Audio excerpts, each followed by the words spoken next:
Hello જેમ બે student Gayatri મંત્ર બોલીશું.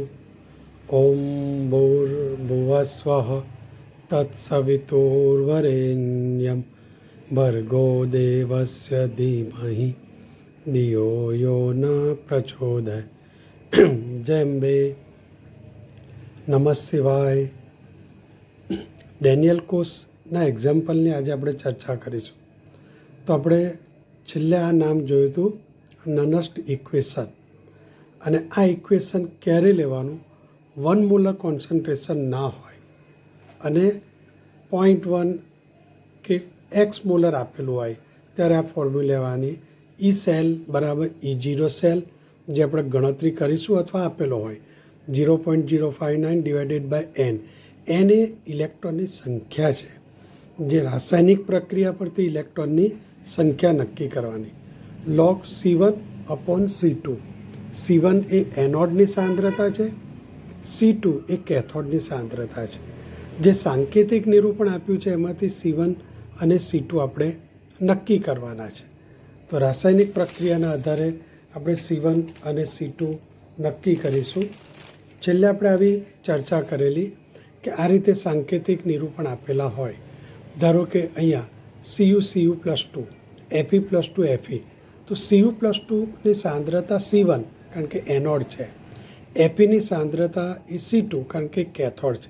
પણ Mg માટે વિદ્યાર્થી મિત્રો સમજો, Mgમાંથી Mg+2 તો 2 ઇલેક્ટ્રોન મુક્ત થશે, પણ Ag++1 ઇલેક્ટ્રોન ગીવ્સ Ag. તો Ag માટે આપણે અહીંયા 2 વડે ગુણવા પડશે, એટલે n બરાબર 2 આવશે.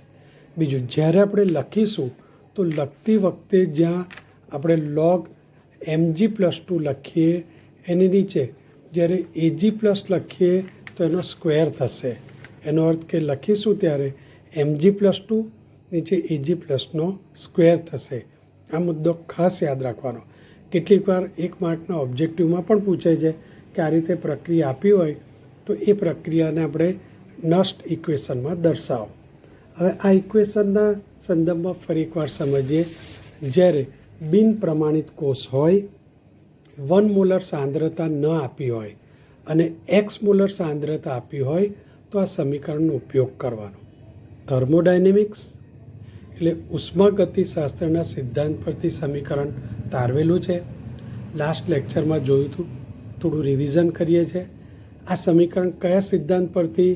તો ઉષ્માગતિશાસ્ત્રના સિદ્ધાંત પરથી. સમીકરણ છે નનસ્ટ સમીકરણ. E cell equal to E0 cell minus 2.303 RT NF log Q. Q એ ભાગફળ છે અને Q બરાબર થાય છે નિપજોની સાંદ્રતા છેદમાં પ્રક્રિયકોની સાંદ્રતા. આ સૂત્ર જે નક્કી કરવામાં આવ્યું છે એમાં 3 રેફરન્સ છે. ΔG બરાબર -NF E0 સેલ, જે ગિબ્સની મુક્ત ઉર્જાનું સૂત્ર છે. ΔG બરાબર -NF E0 સેલ. બીજું છે ΔG0 બરાબર ΔG -RT ln K. નિપજોની સાંદ્રતા છેદમાં પ્રક્રિયકની સાંદ્રતા, જેને આપણે કહીશું એનોડની સાંદ્રતા છેદમાં કેથોડની સાંદ્રતા, એટલે C1 અપોન C2. R જે છે એ જૂલમાં લેવાનો અને મૂલ્ય છે 8.314 જૂલ. આરનું મૂલ્ય છે 8.314. તાપમાન આપણે કેલ્વિનમાં લેવાનું, જે એક્ઝામ્પલમાં આપેલું હોય. મોટાભાગે પ્રમાણિત કોષ હોય તો 298 કેલ્વિન તાપમાન હોય જ. સ્મોલ n એ ઇલેક્ટ્રોનની સંખ્યા છે. તો ફરીથી આ સમીકરણ બરાબર યાદ રાખવાનું.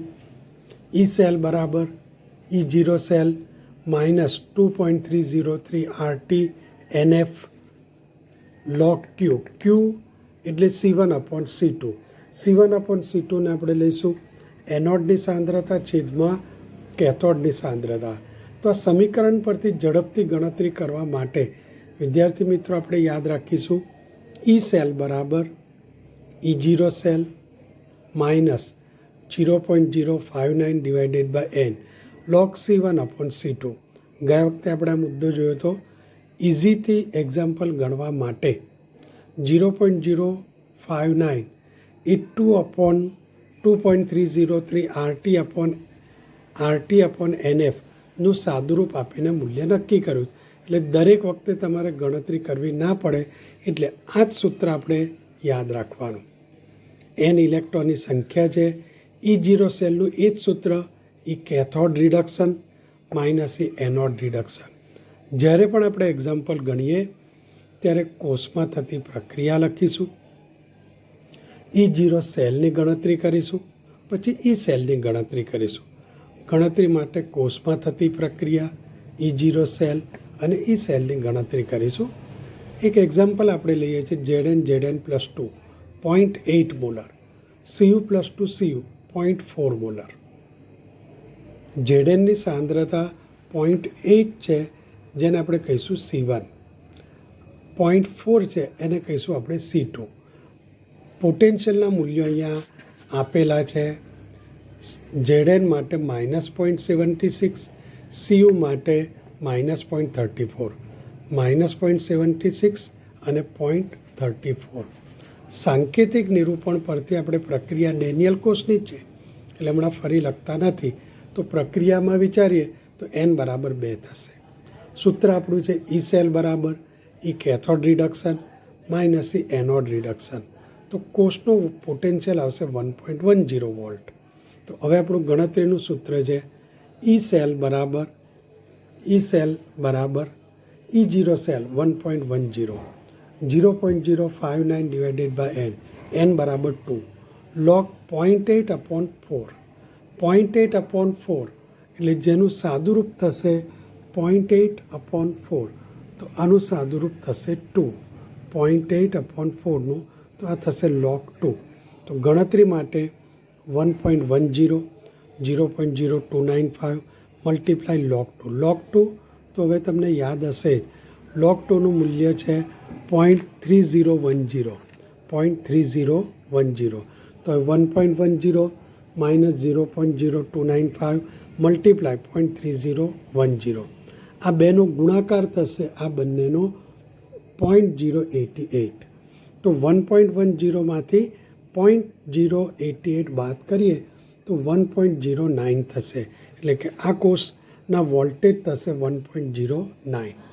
ફરીથી આ એક્ઝામ્પલ તમારે લખવાનો અને ગણતરી કરવાની આ શરૂઆત છે અને આવા એક્ઝામ્પલની પ્રેક્ટિસ બહુ જરૂરી છે.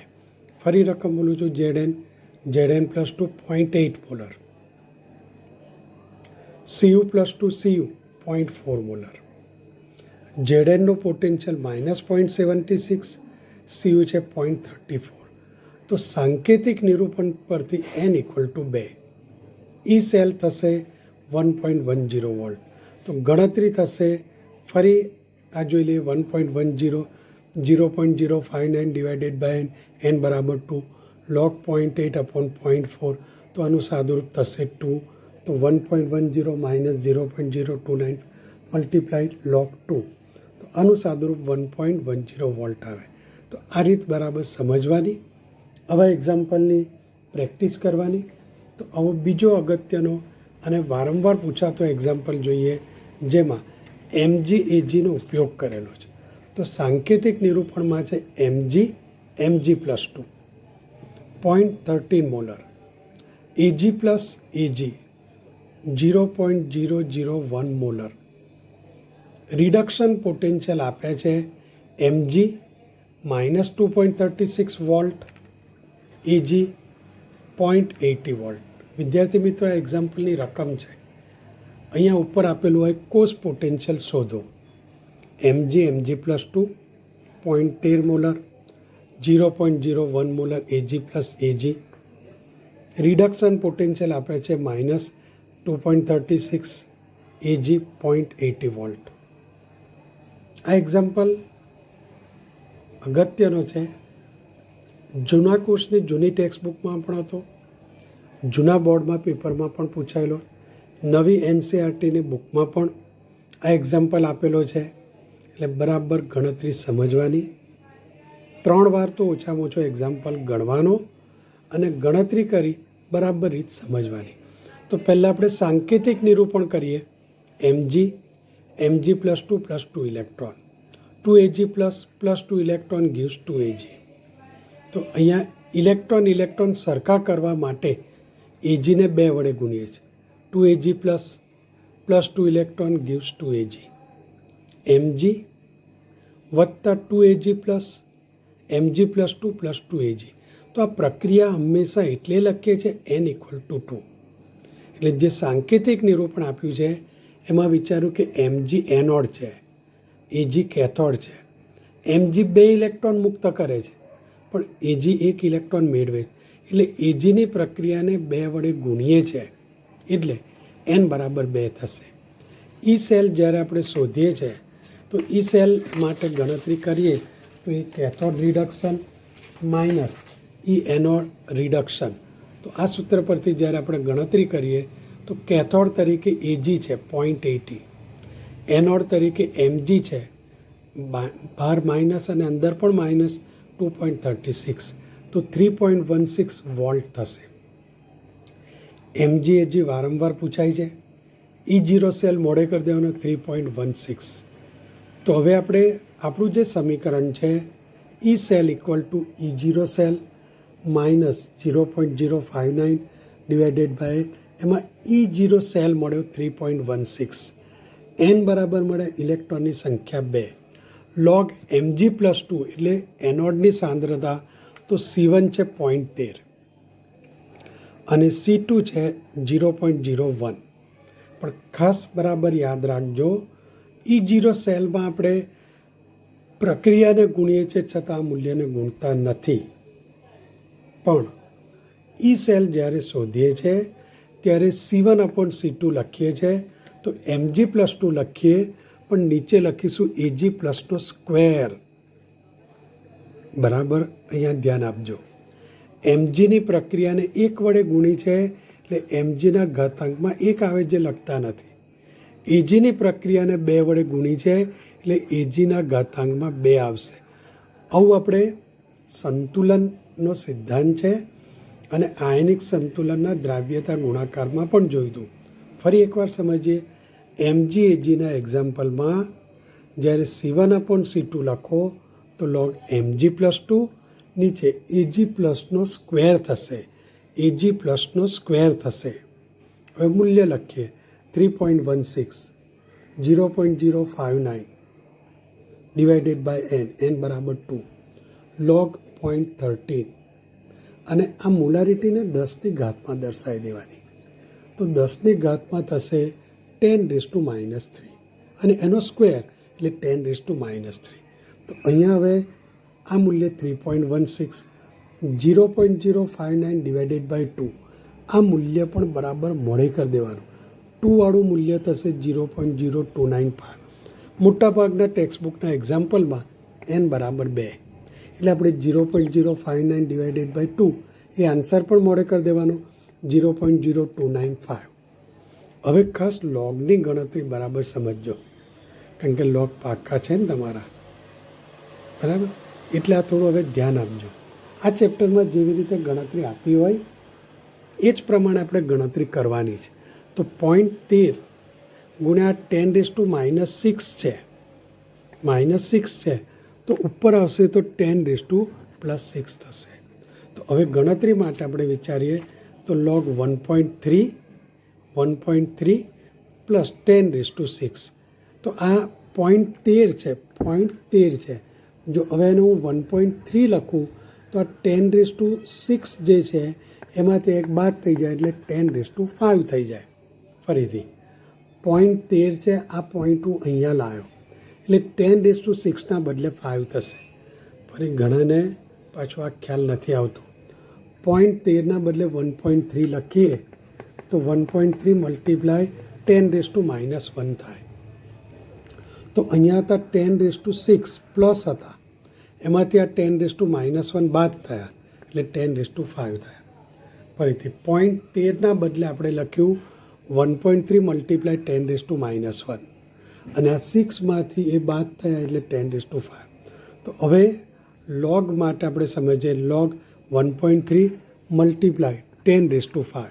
તો આને સેપરેટ કરીએ તો લખાશે log 1.3 અને ધારો કે 10⁻a હોય તો આપણે લખીએ છીએ a log 10, a log 10. તો એવું અહીંયા લખાશે 1.3 5 log 10, log 1.3 5 log 10 હંમેશા 1 હોય. 1.3નો લોગ છે 0.1137 લોગ ટેબલમાં જોઈ શકો. અને log 10 1 છે એટલે આ 5. બેનું ટોટલ છે 5.1137. બંનેનું ટોટલ છે 5.1137. ફરીથી લોગની ગણતરી જોઈ લો. આ 0.13 અને આ 10⁻6 ઉપર આવશે તો +6 અને અહીંયા લખે એટલે 1.3 10⁻1. તો આ સાદુરૂપ થશે 1.3 10⁵. તો હવે આ એનું સાદુરૂપ આપ્યું. ફરી એકવાર જોઈ લો. log 1.3 plus 5 log 10. log 10 1 એટલે આ 5 થશે અને 1.3નો લોગ 11.37. બંનેનું ટોટલ 5.1137. હવે એનું કેલ્ક્યુલેશન અહીંયા મેં દર્શાવેલું છે 3.16 માઇનસ 0.0295 અને જે જવાબ આપણો આવ્યો હતો અહીંયા 5.1137 એ મૂલ્ય આપણે અહીંયા લઈએ તો 3.16માંથી આ બંનેનો ગુણાકાર 0.15 થાય અને એનો તફાવત આવશે 3. તો આ અગત્યનો એક્ઝામ્પલ છે. ફરી ગણતરી તમારી સામે રાખું છું, સાથે લખી લો. એજીનો એક્ઝામ્પલ છે. એમજીની સાંદ્રતા 0.13 છે, એજી 0.001. પહેલાં લખી છે રાસાયણિક પ્રક્રિયા જેમાં એજીને 2 વડે ગુણ્યું છે. પછી છે E0 સેલ શોધ્યો છે. પછી ઈ સેલ માટે E0 cell 0.059 divided by n બરાબર 2 log mg+2 ને એજીનો સ્ક્વેર કર્યો છે. તો આ 0.13 C1 C2 10⁻3નો સ્ક્વેર એટલે 10⁻6. એટલે આપણે અહીંયા સાદુરૂપ આપ્યું છે 0.13 10⁶. તો 1.3 10⁵. જેનું લોગથી સાદુરૂપ આપણે આ રીતે જોયું. પછી આપણે ગણતરી કરી. લખી રાખો અગત્યનો વારંવાર પૂછાતો એક્ઝામ્પલ છે. તો આવા જ વિદ્યાર્થી મિત્રો કેટલાક સાંકેતિક નિરૂપણ મેં લખ્યા છે. આ દરેક માટે ઈ સેલ બિન પ્રમાણિત કોષ છે પોટેન્શિયલ નક્કી કરવાના છે. રિડક્શન પોટેન્શિયલના મૂલ્યો મેં કોમન લખ્યા છે. mg 2.36 લખતા જજો. mg -2.36, ag 0.80, fe -0.44, zn -0.76. બધાનું એકમ વોલ્ટ. ફરી mg 2.36, ag 0.80, fe -0.44, zn -0.76. હવે મેં અહીંયા સાંકેતિક નિરૂપણ લખ્યા છે. mg+2 0.12, ag + ag 0.01. જે આપણે આગળ એક્ઝામ્પલ ગણ્યો એવો જ આ એક્ઝામ્પલ છે. 0.13ના બદલે 0.12 છે. mg+2 0.12, ag + ag 0.01. બીજો છે fe+2 0.01, h + h2. અહીંયા પણ hને 2 વડે ગુણવા પડશે. સાંદ્રતા 1 મોલર આપેલી છે. zn +2 0.8, cu+2 cu 0.2. ફરી zn 0.8, cu+2 0.2. અહીંયા ગણતરી કરશો તો log 0.8/2 આવશે. 0.8/2 0.2 એટલે એના પરથી આગળ ગણતરી કરજો. mg+2 0.4 જે C1 હશે. fe+2 0.2. તો આ તમારી સામે છે, રકમ લખી રાખો. પ્રેક્ટિસ બહુ જ અગત્યની છે. પ્રેક્ટિસ કરશો તો એક્ઝામ્પલ બરાબર ગણી શકશો.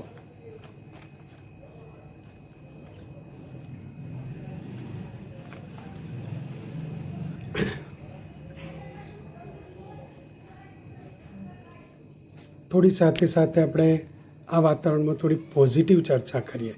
હું વારંવાર કહું છું, set the goal and hit the target. Set the goal અને હિટ ધ ટાર્ગેટ. ગોલ નક્કી કરે તો સ્ટડી કરવામાં આનંદ આવે.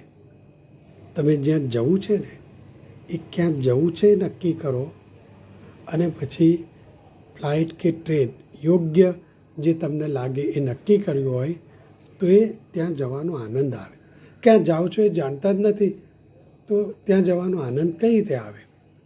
આનંદ એટલે હેપીનેસ, અને હેપીનેસ એ બહુ જરૂરી છે. ભણતી વખતે તમારા ચહેરા પર ખુશી એ બહુ જરૂરી છે. તમે આ નોલેજ મેળવો છો તો નોલેજ ખુશીથી મેળવો. વાંચો છો તો ખુશીથી રીડિંગ કરો તો એ રેકોર્ડિંગ થશે અને બેસ્ટ રિઝલ્ટ આપશે, જીત આપશે. તો ભણતી વખતે તમારા ચહેરા પરની ખુશી બહુ જ અગત્યની છે. અત્યારે કેવું વાતાવરણ છે, જે લોકો શાંતિથી બેસતા ના હોય એને પણ ઘરે બેસવાનું છે. બધી બાજુથી બંધ છે. ટીવી જુઓ એટલે નેગેટિવ જ સમાચાર આવે, ન્યૂઝપેપર જુઓ નેગેટિવ સમાચાર આવે, ઘરમાં વાતો થતી હોય એ પણ નેગેટિવ થતી હોય. પણ તમે તો અમારા હીરો છો, ભારતનું ભવિષ્ય છો, તો તમારી જાતને તો બચાવવાની છે. અને આ તમને એવો સમય મળ્યો છે કે બરાબર તમે મહેનત કરી શકો, 11th કચાસ તૈયાર કરી શકો અને જે કંઈ સમજો છો એને પૂરેપૂરું વ્યવસ્થિત તૈયાર કરી શકો. તો જે વિડીયો લેક્ચર સાંભળો છો એ ખુશીથી આનંદથી સાંભળો, કારણ કે આ તો કેટલી મજા આવે. હમણાં આપણે બ્રેક પાડવો છે તો સ્ટોપ કરી દીધું, એક ચક્કર મારી આવ્યા, પછી પાછા સાંભળવા બેઠા. વિચારો ક્લાસરૂમમાં એવું થાય? કેવું ફેન બંધ હોય તો થોડી લાઇટ જાય તો ગરમી લાગે તો બૂમાબૂમ કરો. આ તો ઘર છે તમારું. એસીમાં બેસો, તમને ફાવે એ જગ્યા પર બેસો. પણ હું એ કહેવા માગું છું કે લેક્ચર સાંભળો કે તમે વાંચો તો તમારો ચહેરો હસતો જોઈએ, હસતો ચહેરો જોઈએ. એટલે કે હસતો ચહેરો જોઈએ, રડતો નહીં. બરાબર? કારણ કે હસતો ચહેરો હશે તો તમે નોલેજ બરાબર મેળવી શકશો. એટલે હું તમારા હસતા ચહેરા જોવા માગું છું અને આપણે જે મહેનત કરીએ છીએ એનાથી તમારું બેસ્ટ રિઝલ્ટ આવશે. અને આ દિવસો તમારી લાઈફના યાદગાર દિવસો હશે. એવું પણ બનશે કે આ દિવસો તમારી લાઈફના ટર્નિંગ પોઈન્ટ હોય. કારણ કે એકાંતથી બેઠા બેઠા વિચાર્યું હોય કે 11th આખું પસાર થઈ ગયું, જેવી મહેનત કરવી જોઈએ એવી મહેનત ના કરી, તો તમારી જાતને એનાલિસિસ કરો અને જીત મેળવવાનો સંકલ્પ કરો અને ખુશી ખુશીથી ભણો તો જીત તમારી નક્કી જ છે. મહેનત કરશો તો સક્સેસ તમને મળવાની જ છે. તો હવે જે આપણે ઇક્વેશન સમજીએ છીએ તેમાં બીજી એક અગત્યની ચર્ચા કરીશું કે જેના ક્વેશ્ચનો વારંવાર પૂછાય છે, અને એ છે ઇક્વિલિબ્રિયમ કોન્સ્ટન્ટ, સંતુલન અચળાંક. સંતુલન અચળાંકની ગણતરીના ક્વેશ્ચન નીટમાં વારંવાર, ગુજકેટમાં તો હોય જ છે, કેટલીક વાર 1 માર્કના જે MCQ છે એમાં પણ હોય છે. તો આપણું જે ઇક્વેશન છે એના પરથી સંતુલન અચળાંક કેવી રીતે મેળવી શકાય એની ચર્ચા કરીશું. સાથે સાથે વિદ્યાર્થી મિત્રો, કેટલાકને નોટ લખવાની બહુ ચિંતા થતી હશે. વીજ રસાયણમાંથી ફરી કહું, 4 માર્કનો એક્ઝામ્પલ પૂછાય છે. બોલો, 4 માર્કનું શું પૂછાય છે? એક્ઝામ્પલ. થિયરીમાંથી તો 1 માર્કના MCQ આવે.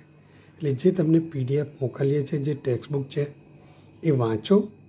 જે થિયરી તરીકે બેઠા પૂછાયેલા ટૉપિક હશે એ અત્યાર સુધીમાં એક જ ટૉપિક આવ્યો છે, પ્રમાણિત હાઇડ્રોજન ધ્રુવ. એવા જે ટૉપિક હશે એ સાથે, એ ટૉપિક સાથે જ હું તમને એની નોટનું પેજ મોકલીશ અને સાથે ચર્ચા કરીશું ધીમે ધીમે, એટલે તમે લખી શકો.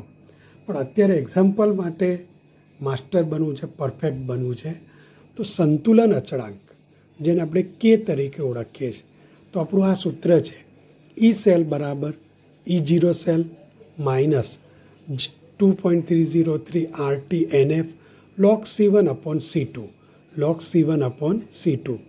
રાસાયણિક સંતુલન સ્થપાય તો બંને પ્રક્રિયાનો વેગ સમાન હોય, પુરોગામી અને પ્રતિગામી. ફરી યાદ કરાવું, ધાર્મિક સિરિયલ ચાલે છે, રામાયણ તમે જોતા હોય તો મેઘનાથ ઇન્દ્રજીતનું તીર આવે અને સામેથી લક્ષ્મણનું તીર આવે, તો બંનેની શક્તિ સરખી છે એવું બતાવવા કેટલીક વાર વેગ સરખો બતાવે, તો વિરુદ્ધ દિશામાં આવતા બે બળ સમાન વેગે આવે એ સ્થિતિ સંતુલન છે. અને સંતુલન સમયે C1/C2 લખીએ છીએ ત્યાં Kc આવશે. ઇમ્પોર્ટન્ટ પોઈન્ટ, C1/C2 લખીએ છીએ ત્યાં Kc આવશે, કારણ કે આપણે સંતુલન અચળાંક મેળવવા માટે આ સૂત્રમાં કોઈ પણ રીતે K લાવવો પડે. તો E સેલ બરાબર E0 cell -2.303 RT/NF log C1/C2 છે, ત્યાં આપણે Kc લીધો. તો રાસાયણિક સંતુલન સમયે મોસ્ટ ઇમ્પોર્ટન્ટ બાબત યાદ રાખવાની, બંને પ્રક્રિયાનો વેગ સમાન છે, એટલે E સેલ = 0. વારંવાર પૂછાતો ક્વેશ્ચન, ક્યારે E સેલ 0 થાય? તો બિન પ્રમાણિત કોષમાં રાસાયણિક સંતુલન સ્થપાય. ફરીથી રાસાયણિક સંતુલન સ્થપાય તો બિન પ્રમાણિત કોષમાં E સેલ 0. રાસાયણિક સંતુલન સ્થપાય તો બિન પ્રમાણિત કોષમાં E સેલ 0. E સેલ 0 ક્યારે થાય? રાસાયણિક સંતુલન સ્થપાય તો. રાસાયણિક સંતુલન સ્થપાય તો E સેલ 0. તો હવે આ સૂત્રમાં E સેલ છે ત્યાં લખ્યું 0. E0 સેલ પણ આપણને આપ્યો હોય અથવા શોધીશું, -2.303 RT/NF log C1/C2 ના બદલે હવે આવશે Kc. ફરી E સેલ છે ત્યાં 0 આવ્યું, E0 સેલ 2.303 NF અને log Kc. હવે 2.303 NF છે એનું સાદુરૂપ છે 0.059. NF આપણે સામે લઈએ છીએ, તો NF E0 સેલ બરાબર 0.059, જે આનું સાદુરૂપ છે 0.059. બંને માઇનસ પ્લસ કર્યા છે, આ માઇનસના બદલે અહીંયા પ્લસ લખ્યું છે, તો આ માઇનસના બદલે પણ અહીંયા પ્લસ લખ્યું છે. તો હવે આ સૂત્ર અગત્યનું થઈ જશે. NF E0 સેલ બરાબર 0.059 log K. તો log K બરાબર સૂત્ર આવશે NF E0 cell. Most important સૂત્ર, લર્ન બાય હાર્ટ. આજનું સૌથી અગત્યનું સૂત્ર log K બરાબર N E0 cell upon 0.0592. log K બરાબર N E0 સેલ 0.0592. હવે વિદ્યાર્થી મિત્રો, N એ ઇલેક્ટ્રોનની સંખ્યા છે જે આપણે પેલા સાંકેતિક નિરૂપણ પરથી વિચારીએ છીએ, અને E0 સેલ એ કોષનો પોટેન્શિયલ છે. તો હવે એક્ઝામ્પલ ઇઝી થઈ ગયો, કારણ કે સાંકેતિક નિરૂપણ આપ્યું હોય એના પરથી N મળી જાય. E0 સેલ તમને આપ્યો હોય તો આ બંનેનું સાદુરૂપ આપી દો એટલે log K મળે, પણ log K આન્સર નથી, એના પરથી K શોધવા માટે એન્ટીલોગ ઓફ log K. તો હવે આ બે બાબત અગત્યની, log K બરાબર N E0 સેલ upon 0.059, તો K બરાબર એન્ટીલોગ ઓફ log K. ફરીથી સમજૂતી જોઈ લો. નવી સમજૂતી જોઈએ છે સંતુલન અચળાંકની ગણતરી માટે. મોસ્ટ ઇમ્પોર્ટન્ટ સૂત્ર આપણું હતું E સેલ બરાબર E0 cell -2.303 RT/NF log C1/C2. સંતુલન સમય અહીંયા લખીશું Kc. E cell = 0. તો હવે આ સૂત્ર થશે બીજું. હવે આ 0 છે એટલે આને આ બાજુ લાવીએ એટલે માઇનસ થાય છે. આ 0 છે એટલે આને આ બાજુ લાવીએ એટલે માઇનસ થાય. -E સેલ બરાબર -2.303 RT/NF. બંને માઇનસ પ્લસ કર્યા, NFને સામે લઈ ગયા, તો NF E0 સેલ બરાબર 0.059 log K. એટલે બે અગત્યના સૂત્ર આવ્યા. log K બરાબર E0 સેલ upon 0.059 અને K માટે એન્ટીલોગ ઓફ log K. આ બે સૂત્ર ફરી બે વાર સાથે લખી નાખો. log K બરાબર NF E0 સેલ કે બરાબર એન્ટીલોગ ઓફ માઇનસ કે.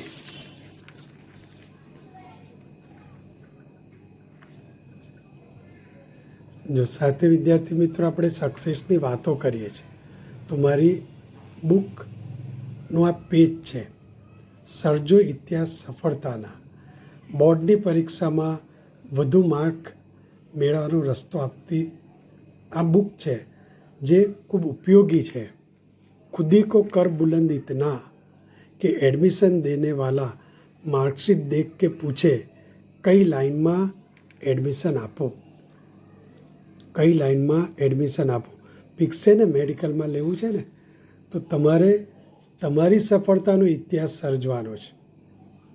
તમારે તમારી સફળતાનો ઇતિહાસ સર્જવાનો છે.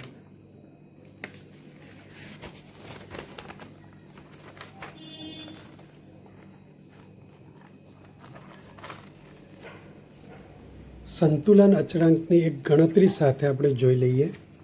તો સંતુલન અચળાંકની ગણતરી માટે CU વત્તા 2AG પ્લસ 2AG વત્તા CU. આ ટેક્સ્ટબુકનો એક્ઝામ્પલ છે જેમાં E0 સેલ આપી દીધો છે 0.46 વોલ્ટ આપી દીધો છે. ફરીથી CU વત્તા 2AG પ્લસ 2AG વત્તા CU. તો આપણું સૂત્ર હતું ઈ સેલ બરાબર 0.059 divided by NF log K. પણ આપણે log KC માટે આ સૂત્ર ફાઇનલ નક્કી કર્યું. NF E0 cell upon 0.0592. સાંકેતિક નિરૂપણ પરથી વિચારો તો N ઇક્વલ ટુ આવશે 2. N ઇક્વલ ટુ આવશે 2 અને પોટેન્શિયલ આપ્યું છે 0.46. Potential 0.46, N equal to 2. તો ગણતરી થશે 0.46 મલ્ટીપ્લાય 2 અપોન 0.0592. ફરીથી N બરાબર 2, 0.46, 0.059. તો આનું સાદુરૂપ આપ્યું એ મૂલ્ય આવ્યું 15.6. 15.6. તો હવે આનો એન્ટીલોગ જોવાનો. યાદ કરો, એન્ટીલોગ ફક્ત પોઈન્ટમાં જ જોવાય. 15.6 હોય તો 0.6નો જ એન્ટીલોગ જોવાય. 15 છે એને 10ની ઘાતમાં મૂકવાનું. દાખલા તરીકે 25.12 હોય તો 0.12નો જ એન્ટીલોગ જોવાય. 25 છે 10ની ઘાતમાં આવે. તો ફરીથી જ્યારે આપણે કેસી માટે લખીએ એન્ટીલોગ ઓફ 15.6 તો 10ની ઘાતમાં મૂલ્ય આવશે અને આ 0.6નો એન્ટીલોગ. તો આન્સર થશે કેસી બરાબર 3.92 10⁻15. ટેક્સ્ટબુકનો એક્ઝામ્પલ છે, ફરી એકવાર સાથે જોઈ લો. CU AGનો એક્ઝામ્પલ E0 સેલ